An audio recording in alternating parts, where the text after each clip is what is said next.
Hello दोस्तों, आप सभी को इनसाइड एक्शन में बहुत बहुत स्वागत है। आज हम एक्सप्लेन करने वाले हैं 2018 में रिलीज हुई एक सर्वाइवल फिल्म को जिसका नाम है एड्रिफ्ट। ये मूवी सच्ची कहानी पर आधारित एक कपल के बारे में है जिन्होंने एक सफर के दौरान समंदर के बीच एक भयानक तूफान का सामना करते हैं। अब वो लोग वहाँ से बच के जिंदा निकल पाते हैं या नहीं, आपको इसकी कहानी सुनने के बाद ही पता चलेगी। तो इस मूवी का एक्सप्लेनेशन शुरू करने से पहले आप सबको एक रिक्वेस्ट है, अगर आपको कहानी के साथ एक्सप्लेनेशन पसंद आए तो चैनल को सब्सक्राइब कर देना। अब बिना देरी किए कहानी को शुरू करते हैं। कहानी शुरू होते ही टैमी नाम की एक लड़की को देखते हैं जो बहुत ही घायल और बेहोश हालत में एक बोट के नीचे वाले हिस्से में पड़ी हुई है। वो बोट पूरी तरह से तबाह हो चुका था जिसकी वजह से यहाँ पर हर तरफ पानी भर चुका था। थोड़ी देर बाद जब टैमी को होश आती है तो वो बोट के ऊपर की तरफ आ जाती है। ऊपर आकर देखती है उनकी बोट पूरी तरह से तहस नहस हो चुका था। तभी टैमी को उसके बॉयफ्रेंड रिचर्ड का ख्याल आता है जो इसके साथ इस सफर में आया था। उसके बाद वो उसे हर तरफ ढूंढने की कोशिश करती है लेकिन वो कहीं भी नहीं मिलता और तभी वो देखती है उसका सेफ्टी केबल भी टूटा हुआ था, इसीलिए वो उसे मरा हुआ समझकर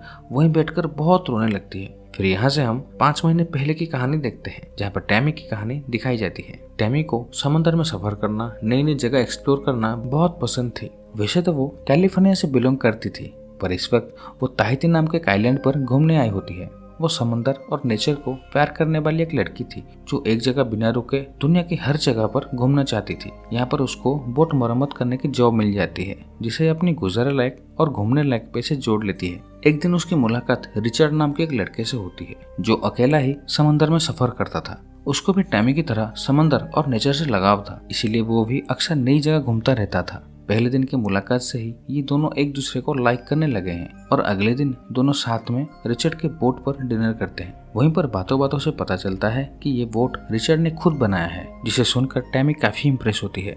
इसके बाद टैमी रिचर्ड से पूछती है अकेले सेलिंग करना कैसा लगता है, जिसके जवाब देते हुए रिचर्ड कहता है तुम जैसा सोच रही हो वैसा बिल्कुल नहीं है, क्योंकि अकेले सफर करने की वजह से तुम ठीक से खाना नहीं खा पाओगे, रेस्ट नहीं कर पाओगे और धूप से तुम्हारा चेहरा जलने लगेगा। कई बार तो हमें हाइलोसिनेशन भी होने लगती है जिससे हमें तरह तरह की चीजें दिखने लगती हैं जो हकीकत में होते ही नहीं है। फिर टैमी कहती है अगर सेलिंग करना इतना बुरी है तो करते क्यों हो। तभी रिचर्ड कहता है सेलिंग करने की खुशी एक एहसास है जो मैं तुम्हें समझा नहीं सकता। फिर अगले दिन वो लोग बोट लेकर समंदर में सेलिंग करते हैं और अपने समय को बहुत एंजॉय करते हैं। ऐसे ही दोनों को एक दूसरे के साथ अच्छा लगने लगता है और एक दूसरे के साथ दोनों काफी समय बिताते हैं। उसके बाद हम फिर से प्रेजेंट टाइम में देखते हैं जहाँ पर टैमी रिचर्ड को ढूंढते हुए परेशान हो चुकी थी। फिर वो रेडियो से मदद मांगने की कोशिश भी करती है पर इसका कोई फायदा नहीं था। ऐसे ही थोड़ी देर बाद वो रिचर्ड को देख लेती है पर वो बहुत दूर होने की वजह से वो उसके पास नहीं पहुंच सकती थी। वैसे भी उनकी बोट पूरी तरह से तबाह हो चुका था और चलने लायक नहीं था, इसीलिए पहले वो उस बोट के बाहर की तरफ टेप लगाती है ताकि पानी अंदर न घुस सके।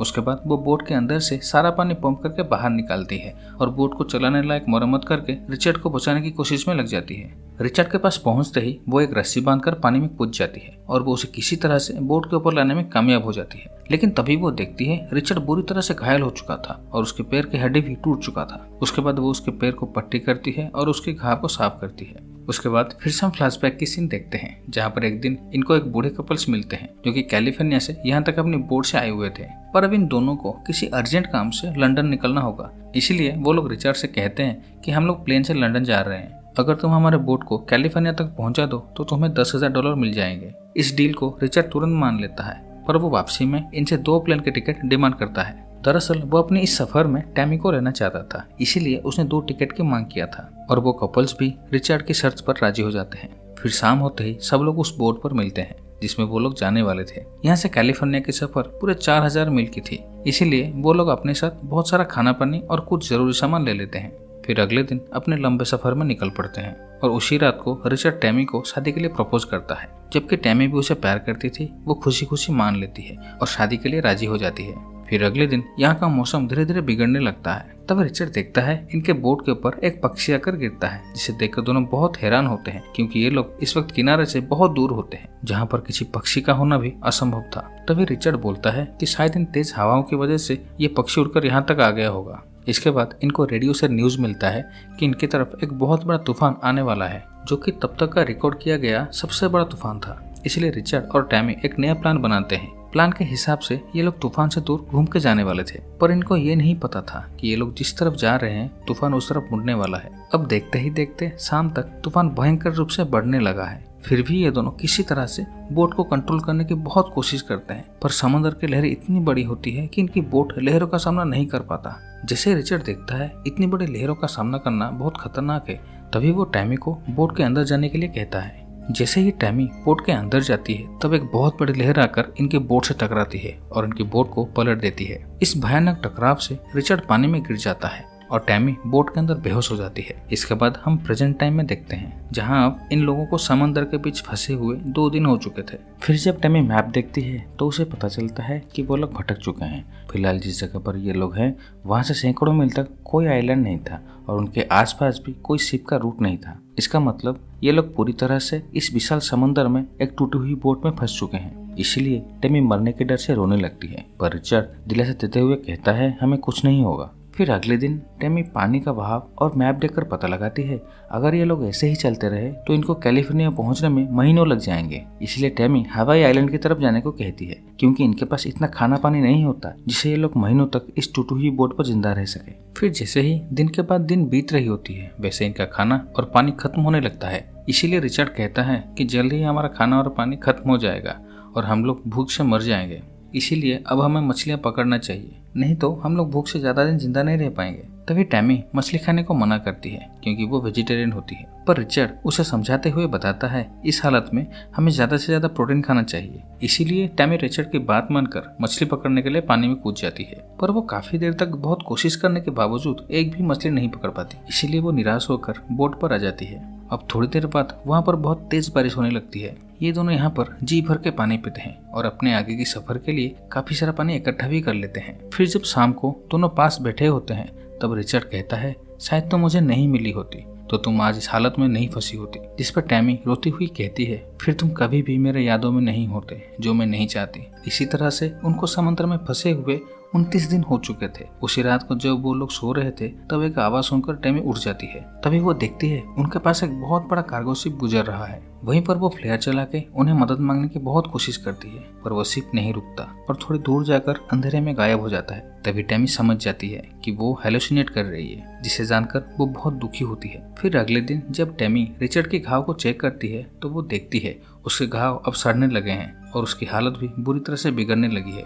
पर वो लाचार थी और कुछ कर भी नहीं सकती थी, इसीलिए वो उसकी ध्यान रखने की पूरी कोशिश करती है। अब देखते ही देखते उनको 33 दिन हो चुके थे। तभी टैमी देखती है मौसम बुरी तरह से खराब होने लगी है और एक बहुत बड़ा तूफान उनकी तरफ आने वाला है। अगर वो तूफान इनसे आज टकराया तो इस बार इनका बचना मुश्किल होगी, क्योंकि अब इनमें इतना हिम्मत ही नहीं होती कि ये लोग फिर से एक और तूफान का सामना कर सके। पर इस बार इनकी किस्मत अच्छी थी और तूफान मुड़ जाती है। फिर अगले दिन हम देखते हैं टैमी सो रही होती है, तभी उसे रिचर्ड जगाता है। तभी टैमी उठकर उसे कहती है अब तुम जा सकते हो और मैं तुम्हें हमेशा प्यार करूंगी। पहले तो कुछ समझ नहीं आता, लेकिन जब टैमी उठकर बैठती है तब हम देखते हैं रिचर्ड उसकी जगह पर नहीं था। तभी एक चौंकाने सच सामने आता है, दरअसल रिचर्ड यहाँ पर कभी था ही नहीं, वो तो तूफान के दिन ही डूब के मर चुका था। तभी हमें पता चलता है कि जितने बार हम रिचर्ड को टैमी के साथ देखे हैं वो सब टैमी की हेलुसिनेशन थी और वो सारा काम अकेले ही कर रही थी, क्योंकि वो हमेशा रिचर्ड को अपने पास महसूस करती थी। पर आखिरी में वो सच्चाई को मान लेती है कि रिचर्ड अब इस दुनिया में नहीं है।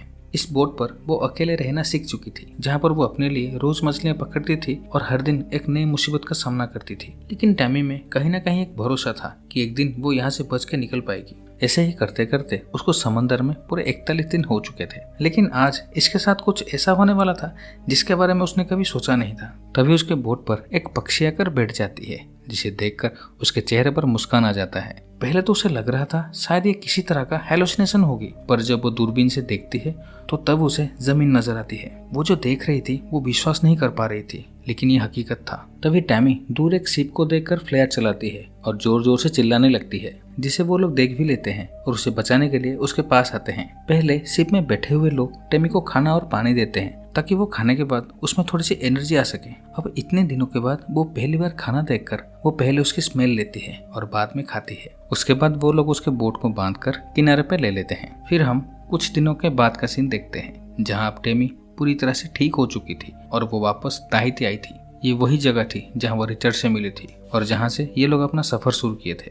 उसके बाद वो रिचर्ड के बोट पर जाती है, जहाँ वो उन दोनों की कई सारे यादों को और फोटोज को देखती है। फिर वो वहीं पर बैठ के रिचर्ड को याद करके बहुत समय तक रोने लगती है। उसके बाद हम देखते हैं कि टैमी समुद्र के किनारे जाती है और उसकी यादों में रिचर्ड के दिए हुए रिंग को समुद्र में बहा देती है। और इसी के साथ ये शानदार कहानी यहीं पर खत्म होती है। उसके बाद हमें टैमी की रेस्क्यू किए गए तस्वीर को देखते हैं और आखिरी में रिचर्ड और उसकी असली तस्वीर देखते हैं। तो दोस्तों, आपको ये कहानी कैसी लगी कमेंट करके जरूर बताइएगा।